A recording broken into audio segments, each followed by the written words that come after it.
September 2nd, 2015, 7:30 p.m. The Gables Park 17 apartment complex in uptown Dallas. Security cameras capture the final moments of a promising young woman's life. What you're about to hear changed everything. 2 gunshots, a scream, and then silence. In less than 30 seconds, a beloved pediatric dentist's life was brutally ended in what would become one of Dallas's most shocking murder cases. But this wasn't a random crime. This was orchestrated by someone who knew the victim intimately, someone consumed by jealousy, someone who would soon become one of the FBI's most wanted fugitives. I'm John from Their Tape, and today we're diving deep into the Kendra Hatcher murder case, a story of love, betrayal, and ultimately deadly obsession. But before we begin, make sure to hit that subscribe button and ring the notification bell, because cases like this remind us why we need to stay informed about the darkness that can lurk in seemingly perfect lives. If you had met Dr. Kendra Hatcher in 2015, you would have thought she had it all. At 35 years old, she was living what many would consider the American dream.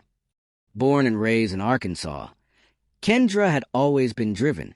Her childhood friends remember her as the girl who knew exactly what she wanted, to help children, while other kids were playing.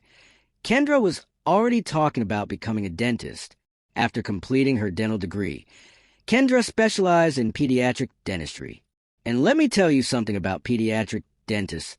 They're special people. Working with scared, crying children all day requires a unique combination of patience, skill, and genuine love for kids. By 2015, Dr. Kendra Hatcher had built a thriving practice in the Dallas area. Her colleagues describe her as meticulous, caring, and completely dedicated to her young patients. Parents would specifically request her because she had this magical ability to calm even the most terrified child. But Kendra wasn't just about work. She had recently moved into a beautiful apartment in Dallas's trendy uptown district, the Gables Park 17 complex. This wasn't just any apartment building. We're talking about luxury living in one of Dallas's most desirable neighborhoods. Uptown Dallas in 2015 was the place to be for young professionals. Tree-lined streets, upscale restaurants, boutique shopping, and a vibrant nightlife. For a successful single woman like Kendra, it was perfect. And speaking of her personal life, well, that's where our story takes its first dark turn. Because in the months leading up to that fateful September evening, Kendra had been dating someone whose ex-girlfriend was watching, someone whose ex-girlfriend was growing more and more consumed with rage. But I'm getting ahead of myself. Let's talk about what happened on the night that changed everything. Because what the security cameras captured that evening would launch an investigation that would span continents and land someone on the FBI's 10 most wanted list. But first, let me ask you something. Have you ever been so jealous of someone that it consumed your thoughts? Made you do things you never thought you'd do? Well, stay tuned, because we're about to explore what happens when jealousy turns into something far more sinister. September 2nd, 2015. It was a Wednesday evening, and Dr. Kendra Hatcher was returning home from work. She had a normal day at the office. Routine cleanings, a few fillings, probably made some kids smile despite their fear of the dentist chair. At approximately 7:30 p.m., Kendra's black Lexus pulled into the parking garage of the Gables Park 17 apartment complex. This was routine for her. Park in the garage, take the elevator up to her floor, maybe order some dinner, relax after a long day. But this night was different, because someone was waiting for her. According to security footage that would later become crucial evidence, 2 individuals had been lurking in the parking garage. They weren't residents. They didn't belong there. And they were armed. As Kendra gathered her belongings from her car, she had no idea that her life was about to end. The security cameras captured everything that happened next. And I want to warn you, while I won't show graphic images, the details of what occurred are disturbing. The 2 attackers approached Kendra as she walked toward the elevator. There was a brief struggle. Kendra tried to fight back. She was a strong woman. Remember, someone who had worked hard for everything she had, but she was outnumbered. 2 gunshots rang out in that parking garage. The sound echoed off the concrete walls. And just like that, Dr. Kendra Hatcher's life was over. But here's what makes this case so chilling. This wasn't a robbery gone wrong. Nothing was taken from Kendra's car or purse. This wasn't a random crime of opportunity. This was an execution. The killers fled the scene immediately. Within minutes, they were gone, leaving Kendra's body in that cold parking garage. But they made one crucial mistake. They had no idea how extensive the security camera coverage was in that building. When other residents discovered Kendra's body and called 911, Dallas police responded quickly.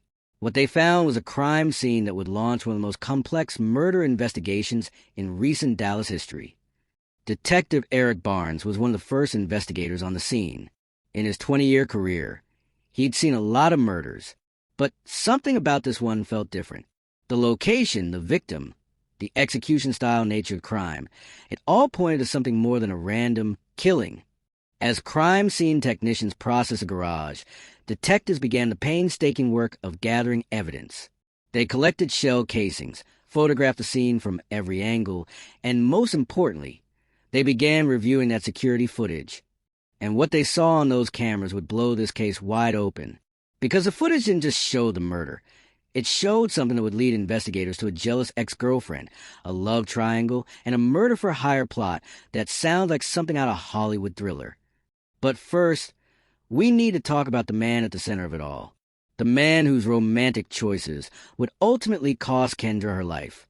His name was Ricky Paniagua. And when you hear his story, you'll understand why someone was willing to kill to keep him. To understand why Kendra Hatcher died, we need to understand the complex web of relationships that led to that parking garage. At the center of it all was Ricardo Ricky Paniagua, a successful businessman who seemed to have a talent for attracting accomplished women. Ricky wasn't your typical guy. He was charming, successful, and had a way of making women feel special. In his early 40s, he owned a dermatology clinic and seemed to have his life together. The kind of man a successful woman like Kendra would be attracted to.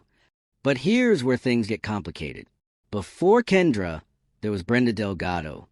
Brenda Delgado was, by all accounts, a woman used to getting what she wanted. At 44, she was older than both Kendra and Ricky. She worked in the healthcare field and had built what appeared to be a stable life. But appearances, as we'll learn, can be deceiving. Brenda and Ricky had dated for about 2 years. To the outside world, they seemed like a solid couple. They attended social events together, shared mutual friends, and by all accounts, Brenda thought they had a future together. But relationships are complicated, aren't they? And when Ricky met Kendra, something changed. Now, I want to be careful here. This isn't about placing blame on Kendra for starting a new relationship. She had every right to date whoever she wanted. What happened to her was not her fault. But understanding the dynamics of this love triangle is crucial to understanding the motive for her murder.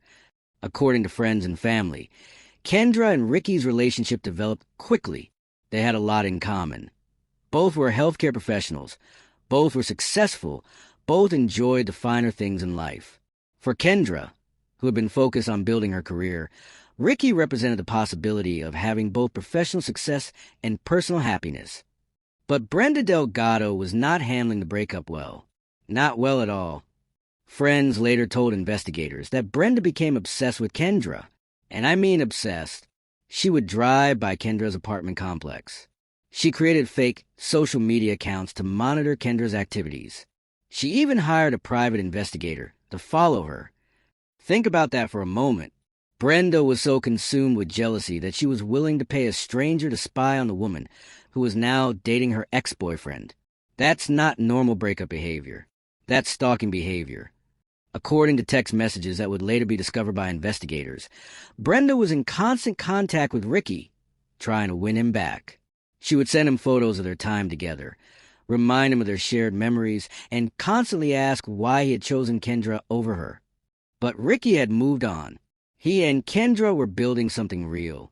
They were talking about the future, making plans together. And with each passing day, Brenda's obsession grew darker. In the months leading up to Kendra's murder, Brenda's behavior became increasingly erratic. She would show up at places where she knew Ricky and Kendra would be. She made threatening phone calls. She even confronted Kendra directly on at least one occasion.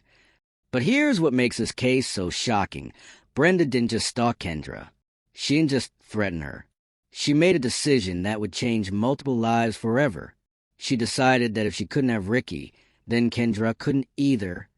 And that's when Brenda Delgado crossed a line that there's no coming back from. Because sometime in the summer of 2015, she began planning Kendra's murder. But Brenda had a problem. She couldn't kill Kendra herself. She'd be the obvious suspect. So she came up with a plan that she thought would keep her hands clean while still eliminating her romantic rival. She was going to hire someone to do it for her. And the people she chose for this deadly task were about to make the biggest mistake of their lives. But before we meet the hired killers, let me ask you something. Have you subscribed to the channel yet? This story only gets more unbelievable from here. And trust me, you don't want to miss what happens next. Murder for hire plots aren't just things that happen in movies. They're real, and they're more common than you might think. But what makes the Kendra Hatcher case so shocking is how Brenda Delgado managed to find people willing to kill a complete stranger for money.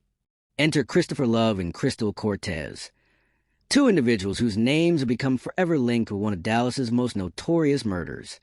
Kristopher Love was, by all accounts, a man who had made some bad choices in life. In his early 30s, he had a criminal record and was known to law enforcement. He wasn't a professional hitman. He was just someone desperate enough for money to consider crossing a line that most people never would. Cortes was younger, in her 20s, and according to those who knew her, she was easily influenced. She had been in and out of relationships with men like Kristopher, and when the opportunity to make what seemed like easy money presented itself, she didn't think about the consequences. But how did Brenda Delgado connect with these two?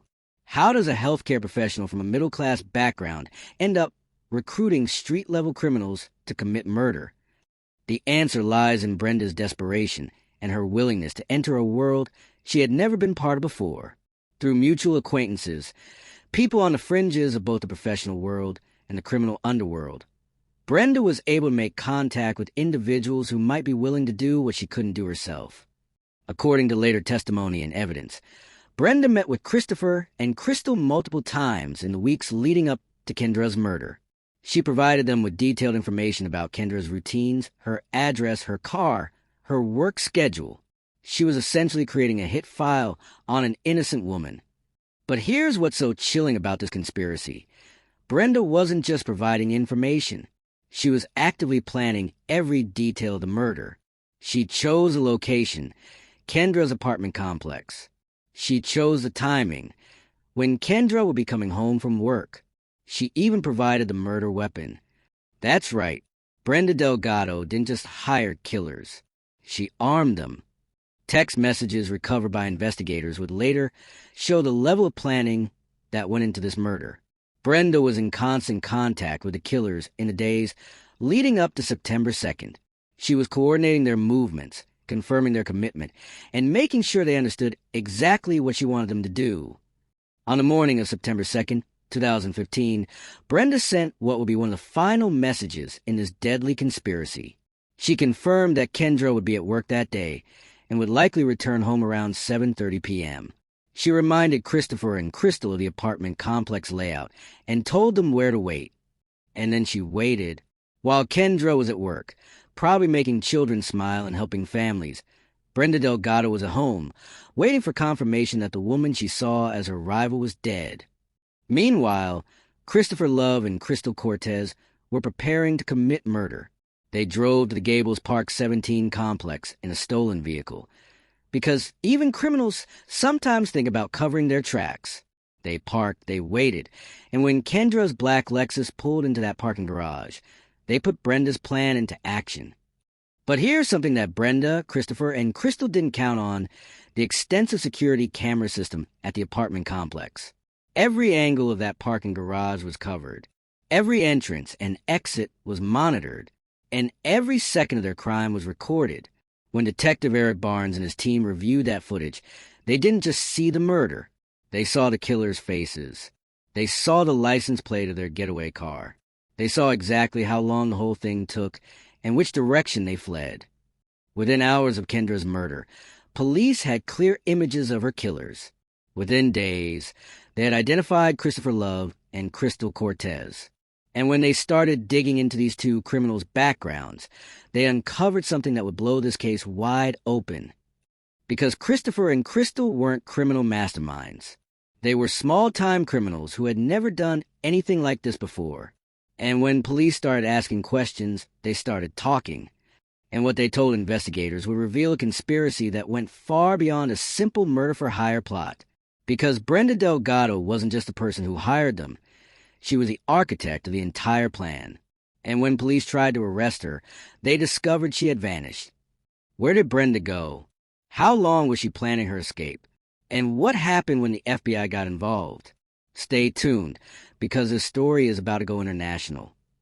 September 3rd, 2015, less than 24 hours after Kendra Hatcher's murder, the Dallas Police Department was working around the clock to solve what they knew was not a random crime. Detective Eric Barnes had been investigating homicides for over a decade, but the security footage from the Gables Park 17 complex gave him something he didn't always have: crystal clear images of the perpetrators. The first break came faster than anyone expected. The license plate on the getaway vehicle was traced to a stolen car report filed just 2 days before the murder. This wasn't a coincidence. This was premeditation. But it was the facial recognition technology that really cracked the case open. Within 48 hours of the murder, investigators had identified both shooters, Kristopher Love and Cortes. When police arrived at Kristopher Love's known address, they found him exactly where they expected, at home, apparently believing he had gotten away with murder. The arrest was swift and without incident, but what happened next would change everything. Because Kristopher Love was not prepared for what he was facing. He wasn't a hardened criminal who knew how to keep his mouth shut. He was a small-time offender who had gotten in way over his head, and when detectives started asking questions about who hired him to kill Kendra Hatcher, he broke. According to police reports, Love's first words after being read his rights were, "I didn't know her. I never met her. Someone paid me to do it." That someone, Love told investigators, was Brenda Delgado. Cortes was arrested the same day, and her story corroborated the Love account. Both killers admitted that they had been hired by Brenda to murder Kendra, and they provided details that only someone involved in the planning could know. They told police about the meetings with Brenda in the weeks leading up to the murder. They showed investigators text messages coordinating the timing and location. They even led police to where they had disposed of the murder weapon, exactly where Brenda had told them to get rid of it. But when police went to arrest Brenda Delgado, she was gone. Her apartment was empty. Her car was missing. Her cell phone was turned off. It was as if she had simply vanished into thin air. But Detective Barnes wasn't surprised, because when they executed a search warrant on Brenda's apartment, they found something that sent chills down his spine. Evidence that Brenda had been planning to flee long before Kendra's murder. Hidden in Brenda's bedroom, investigators found multiple fake identification documents, a large amount of cash, and detailed maps of border crossings into Mexico. This wasn't a spur-of-the-moment escape. This was a carefully planned exit strategy. Brenda Delgado hadn't just planned Kendra's murder. She had planned her own disappearance. But how far ahead had she been planning? And more importantly, where was she now? The investigation into Brenda's whereabouts led detectives into a world they hadn't expected. Through bank records, they discovered that Brenda had been moving money out of her accounts for months before the murder. Through phone records, they found that she had been in contact with people in Mexico. People who could help someone disappear. Within a week of Kendra's murder, the Dallas Police Department realized they weren't just investigating a local homicide anymore. They were dealing with an international fugitive. The case was turned over to the FBI, and Brenda Delgado officially became a federal fugitive. But the FBI had resources that local police didn't, and they were about to launch an investigation that would span 2 countries and involve multiple law enforcement agencies. FBI Special Agent Jason Beasley was assigned to lead the manhunt for Brenda Delgado. In his 15-year career with the Bureau, he had tracked fugitives across the globe, but this case was different. This wasn't a professional criminal who knew how to hide. This was a middle-class healthcare worker who had committed murder and fled. But Brenda had made one crucial mistake. She thought that crossing the border into Mexico would put her beyond the reach of American law enforcement. She was wrong. Through financial records, the FBI tracked Brenda's movement south. They discovered that she had crossed the border at Laredo, Texas, just 3 days after Kendra's murder. From there, the trail led to Mexico City, and then it went cold. For months, Brenda Delgado seemed to have vanished completely. But the FBI wasn't giving up, because they had something that Brenda didn't know about: international cooperation agreements that would eventually bring her back to face justice.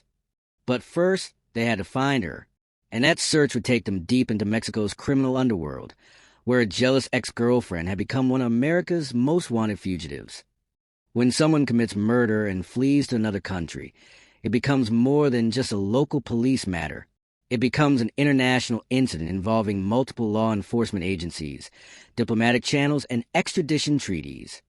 FBI Special Agent Jason Beasley knew that finding Brenda Delgado in Mexico would be like finding a needle in a haystack. Mexico is a massive country with a population of over 120 million people, and someone with enough money and connections can disappear for years. But Brenda had made several mistakes that would eventually lead to her capture. First, she had maintained contact with certain people back in Dallas, people who were now under FBI surveillance.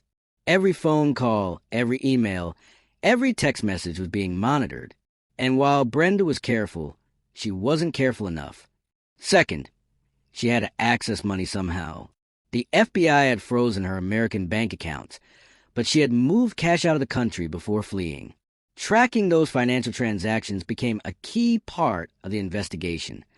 Working with Mexican law enforcement, the FBI began the painstaking process of tracking Brenda's movements. They discovered that she had initially stayed in Mexico City, probably hoping to blend in with the massive urban population.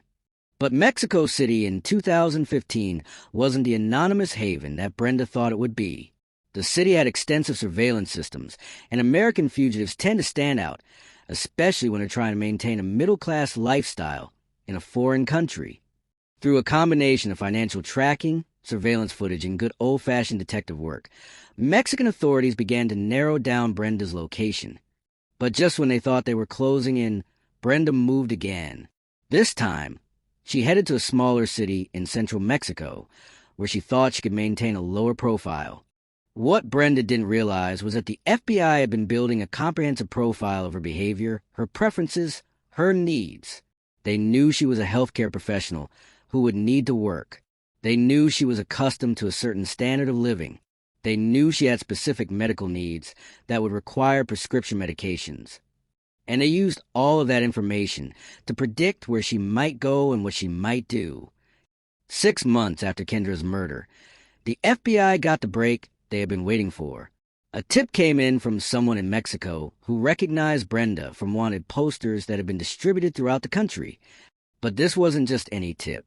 This was from someone who had been working with Brenda, someone who had gotten suspicious about her true identity and background. According to the tipster, Brenda had been using a false name and had claimed to be an American expat living in Mexico for health reasons. She had even found work in a local medical clinic, using forged credentials to get a job in the only field she knew. Mexican authorities moved quickly. On April 6, 2016, more than 7 months after Kendra's murder, Brenda Delgado was arrested at the clinic where she had been working. The arrest was swift and without incident. According to witnesses, Brenda seemed almost relieved when the authorities identified themselves. After months of looking over her shoulder, constantly worried about being caught, the game was finally over. But being arrested in Mexico was just the beginning of Brenda's legal troubles. Now came the complicated process of extradition, getting her back to Texas to face charges for Kendra's murder. Extradition cases can take months or even years, especially when the charges involve the death penalty.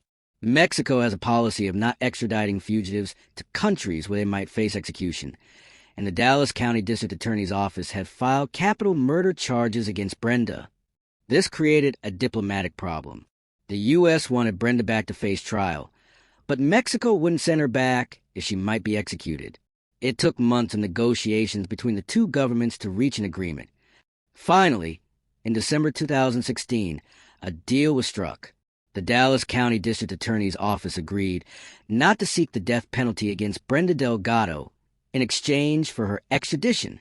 It was a compromise that will allow justice to be served while respecting Mexico's legal concerns. On December 30th, 2016, more than 15 months after Kendra Hatcher's murder, Brenda Delgado was flown back to Dallas in federal custody. As her plane touched down at Dallas-Fort Worth International Airport, Brenda was about to face the consequences of her deadly jealousy. But the legal proceedings that follow will reveal even more shocking details about the conspiracy that led to Kendra's death. Because while Brenda had been on the run, the investigation into Kendra's murder had continued, and what prosecutors had discovered would make this one of the most compelling murder trials in recent Texas history. But first, we need to talk about what happened to the triggermen, Kristopher Love and Cortes, because their trials would set the stage for the main event, Brenda Delgado facing justice for orchestrating the murder of an innocent woman.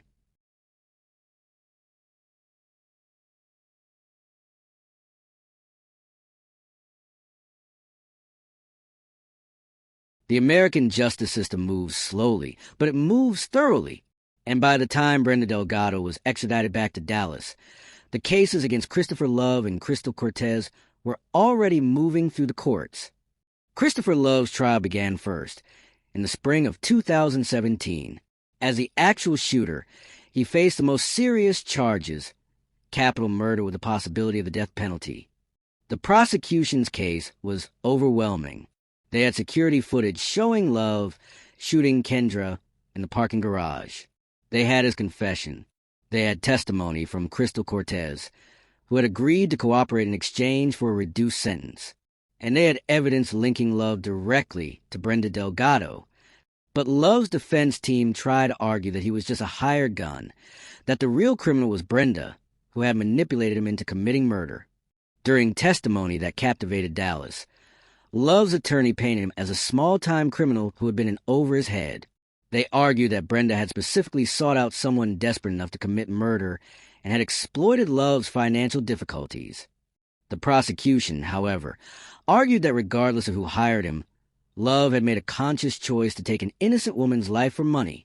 They showed the jury the security footage of the murder, a chilling reminder of the cold-blooded nature of the crime. On May 3rd, 2017, after deliberating for less than 4 hours, the jury found Kristopher Love guilty of capital murder. But the penalty phase of the trial was yet to come. In Texas, capital murder can result in either life in prison without parole or the death penalty, and the jury had to decide which punishment fit the crime. During the penalty phase, prosecutors argued that Love's crime was particularly heinous because it was committed for money against a completely innocent victim. They brought in Kendra's family and friends to testify about the impact of her loss, how her death had devastated not just her loved ones, but her young patients who would never again benefit from her care. Kendra's mother took the stand and spoke directly to the jury about her daughter's life and dreams. She talked about how Kendra had always wanted to help children, how she had worked her way through dental school, how she had been planning to expand her practice to serve underprivileged kids. The defense countered by arguing that Love's difficult upbringing and history of substance abuse made him less culpable for his actions. They brought in family members who testified about his troubled childhood and his struggles with addiction. On May 11th, 2017, the jury returned with their verdict, death. Kristopher Love showed no emotion as the sentence was read. In the gallery, Kendra's family wept, not from joy at the sentence, but from the finality of knowing that justice had been served for their daughter. Cortes's case was handled differently. Because she had cooperated with investigators and testified against Love, she was allowed to plead guilty to a lesser charge of murder in exchange for a sentence of 35 years in prison. But these convictions were just the opening act. The main event, the trial of Brenda Delgado, was still to come, and prosecutors knew that Brenda's case would be more complex than Love's or Cortes's. Brenda hadn't pulled the trigger. She hadn't even been at the scene of the crime, but she was, according to prosecutors, the mastermind behind the entire plot. She was the one whose jealousy had set everything in motion. As Brenda sat in the Dallas County Jail awaiting trial, prosecutors were building what they believed was an ironclad case. They had text messages showing her planning the murder. They had testimony from Love and Cortes about her role in conspiracy. They had evidence of her elaborate escape plan. But Brenda's defense team was preparing their own strategy. They were going to argue that while Brenda may have been jealous and obsessed, she never actually intended for Kendra to be murdered. They would claim that what happened in that parking garage was a result of a plan gone wrong, not a deliberate execution. The stage was set for a legal battle that would captivate Dallas and provide final answers to the question that had haunted the city since September 2015. Why did Kendra Hatcher have to die? But before we get to Brenda's trial, I want to ask you something. How are you feeling about this case so far? The level of planning, the cold-blooded nature of crime, the way jealousy can consume someone completely. It's almost unbelievable, isn't it? Make sure you're subscribed and have notifications turned on, because the conclusion of this story, Brenda Delgado's trial and final sentencing, reveals details that are even more shocking than what we've covered so far. June 2019, nearly 4 years after Kendra Hatcher's murder, Brenda Delgado finally faced a jury of her peers in a Dallas County courtroom. The trial of Brenda Delgado was different from those of her co-conspirators. Love and Cortes were clearly guilty of the actual murder. There was video evidence of their crimes. But Brenda's guilt required the jury to understand something more complex, how someone's jealousy and obsession could drive them to orchestrate murder. Lead prosecutor Glenn Fitzmartin knew that proving Brenda's guilt would require more than just evidence. It would require making the jury understand the psychological journey that had led a middle-class healthcare worker to become a murderer. The prosecution's opening statement painted Brenda as the puppet master who had pulled the strings that led to Kendra's death. Fitzmartin told the jury that while Brenda might not have pulled the trigger, she was more culpable than anyone else because she conceived, planned, and orchestrated the entire crime. But the defense, led by attorney George Milner, had a different story to tell. They acknowledged that Brenda had been obsessed with Kendra and had made poor decisions, but they argued that she never intended for murder to occur. According to the defense, Brenda had only wanted to scare Kendra, maybe have her roughed up enough to make her leave Dallas and break up with Ricky. They claimed that the actual murder was the result of Love and Cortes exceeding their instructions and acting on their own initiative. It was a risky defense strategy, and it required the jury to believe that someone could hire violent criminals to scare someone without expecting violence to occur. The prosecution's case was methodical and devastating. They presented evidence chronologically, showing how Brenda's obsession with Kendra had escalated over time. They showed the jury text messages between Brenda and Ricky from the months before the murder, messages that revealed the depth of her jealousy and her inability to accept that their relationship was over. In one particularly damaging exchange, Brenda had written to Ricky, "I can't live knowing you're with her. Something has to change." When Ricky didn't respond, she followed up with, "I'm going to fix this problem one way or another." The prosecution argued that these messages showed clear premeditation, that Brenda had been planning to fix the problem of Kendra's relationship with Ricky for months before the murder actually occurred. But perhaps the most damaging evidence against Brenda came from the detailed planning that prosecutors could prove she had done. They showed the jury maps of Kendra's apartment complex that Brenda had provided to Love and Cortes. They presented evidence of multiple surveillance trips that Brenda had made to learn Kendra's routines. They even presented evidence that Brenda had researched how to hire hitmen online, including browsing forums where people discuss murder-for-hire arrangements. But the most chilling evidence was a journal that police had found in Brenda's apartment after a flight to Mexico. In her own handwriting, Brenda had detailed her growing hatred for Kendra and her fantasies about what she wanted to happen to her romantic rival.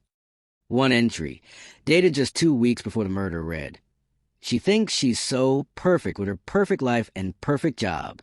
She has no idea what's coming for her. I will understand eventually that I'm the only one who really loves him." The defense tried to counter this evidence by arguing that Brenda's writings were just fantasy, the angry thoughts of a woman dealing with heartbreak, not actual plans for murder.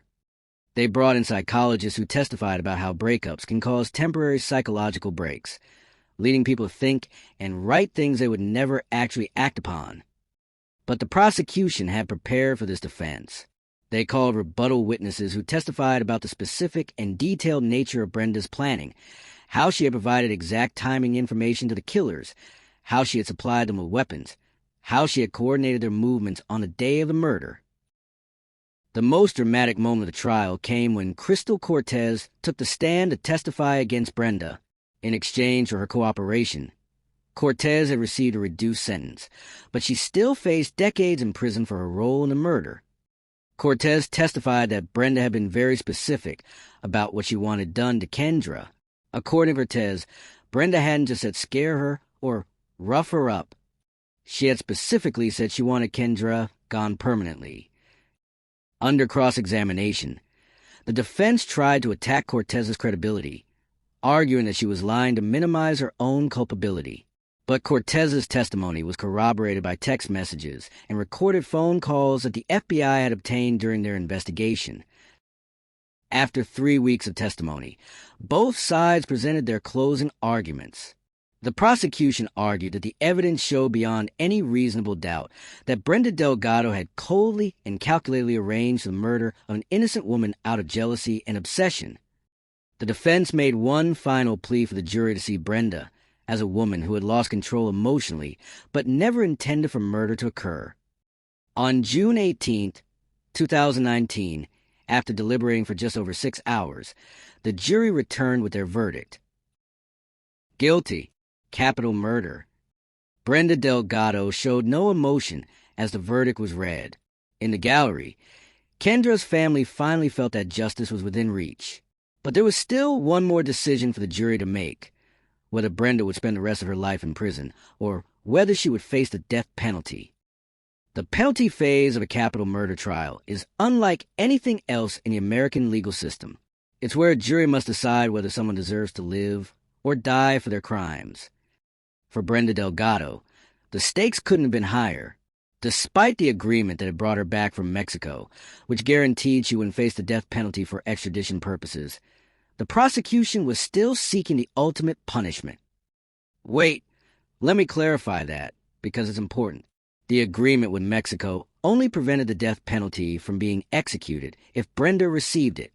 The prosecution could still seek it, and a jury could still impose it. Mexico had simply received assurances that Brenda would not actually be executed if sentenced to death.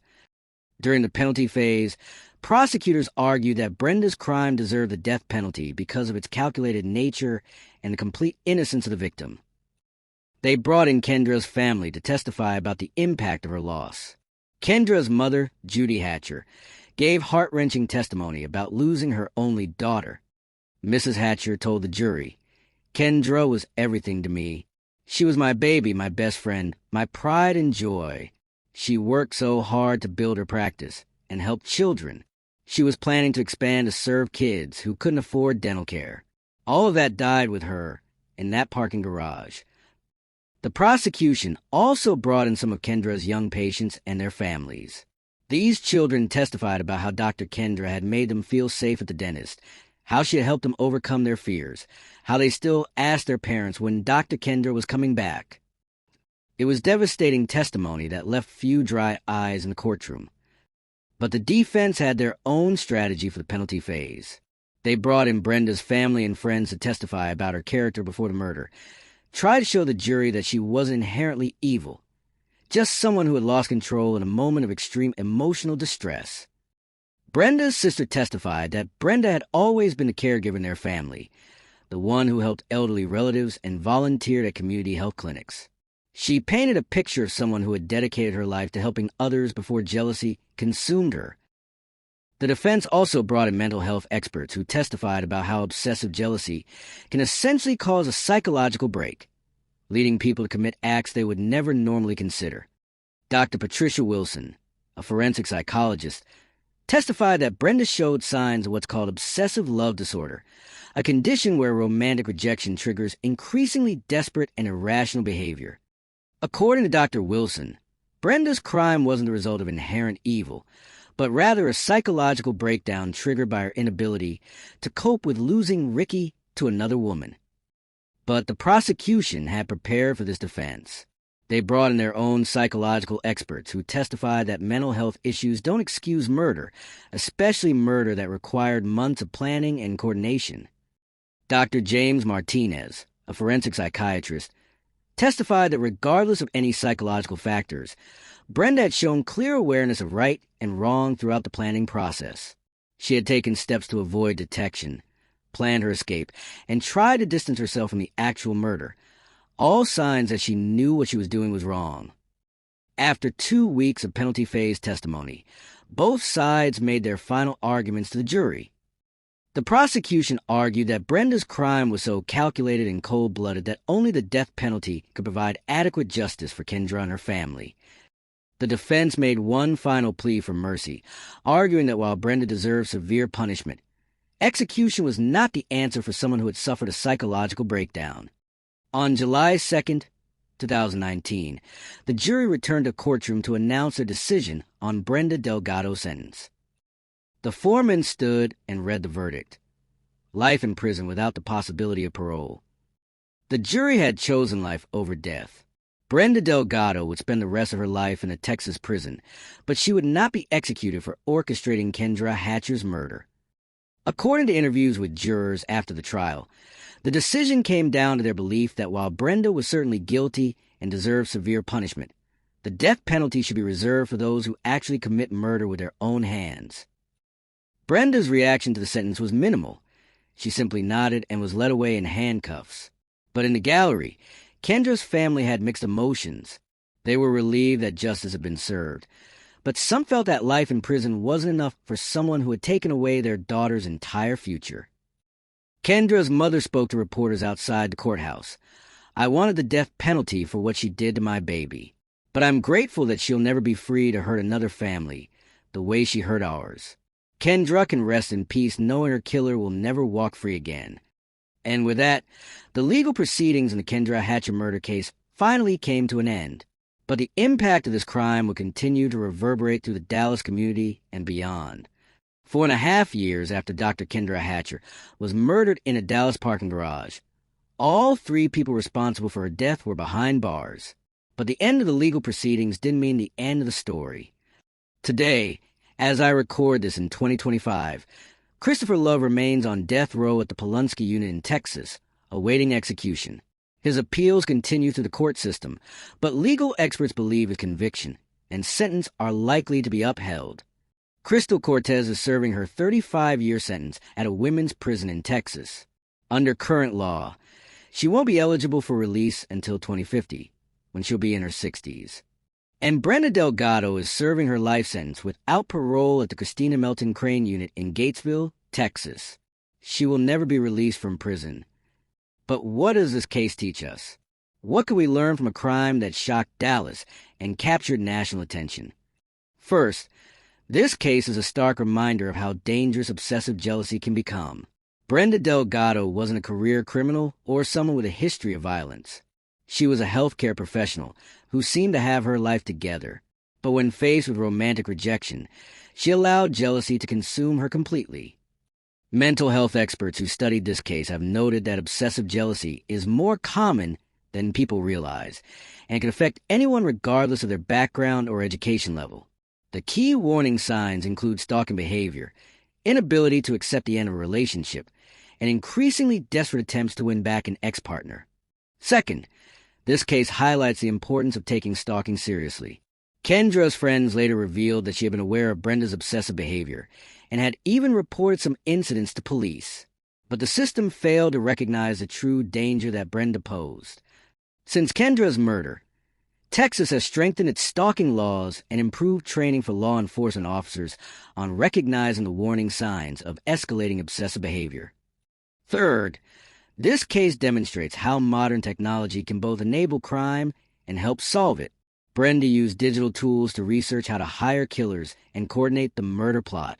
But that same technology, security cameras, cell phone records, digital financial transactions, ultimately led to her capture and conviction. The Gables Park 17 apartment complex, where Kendra was murdered, has since upgraded its security systems and added additional safety measures for residents. But for many people who lived there at the time, the sense of security was permanently shattered. Kendra's dental practice was eventually sold to another pediatric dentist who continues to serve the children that Kendra cared about so much. A memorial scholarship has been established in Kendra's name to help dental students who want to specialize in pediatric care for underserved communities. But perhaps the most important lesson from this case is about the preciousness of life and how quickly it can be taken away. Kendra Hatcher was 35 years old when she died. She had so much life ahead of her, so many children she could have helped, so many dreams still fulfill. Her murder wasn't the result of a random crime or a moment of passion. It was the cold, calculated result of one person's inability to accept that they couldn't have what they wanted, and that makes it even more tragic. I spoke with several people who knew Kendra while researching this case, and they all said the same thing. She was exactly the kind of person the world needs more of: kind, dedicated, hardworking, and committed to helping others.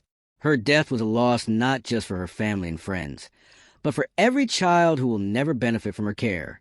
The Kendra Hatcher murder case reminds us that evil can come from the most unexpected places, and that jealousy and obsession can drive even seemingly normal people to commit unthinkable acts. But it also reminds us that justice, while sometimes slow, ultimately prevails. The people responsible for Kendra's death are exactly where they belong: in prison, paying for their crimes. And maybe most importantly, it reminds us to cherish the good people in our lives and to never take for granted the safety and security that we often assume will always be there. That concludes our deep dive into the Kendra Hatcher murder case, a story of love, jealousy, and ultimately justice served. If you made it through this entire 2-hour investigation, first of all, thank you for your dedication to understanding this complex case. True crime isn't just entertainment. It's a way for us to understand the darker aspects of human nature and hopefully learn how to prevent similar tragedies. Before you go, I want to ask you to do a few things. First, if you found this video informative and engaging, please give a thumbs up. Your likes help the YouTube algorithm show this content to other true crime enthusiasts who might be interested in cases like this. Second, if you haven't already, please subscribe to the channel and hit that notification bell. We're constantly working on new true crime cases, and subscribers are always the first to know when new content is available. Third, let me know in the comments what you thought about this case. Were you surprised by how the investigation unfolded? Do you think the sentences were appropriate? Are there aspects of the case you'd like me to explore further in a follow-up video? I read every comment and use your feedback to improve future content. If you're interested in more cases like this one, check out the playlist I've created featuring other murder-for-hire cases. The link is in the description below, and I think you'll find some fascinating parallels between this case and others where jealousy led to murder. Also in the description, you'll find links to news articles and court documents related to the Kendra Hatcher case, if you want to do your own deeper research into the details we covered today. Finally, I want to remind everyone that true crime content should always be approached with respect for the victims and their families.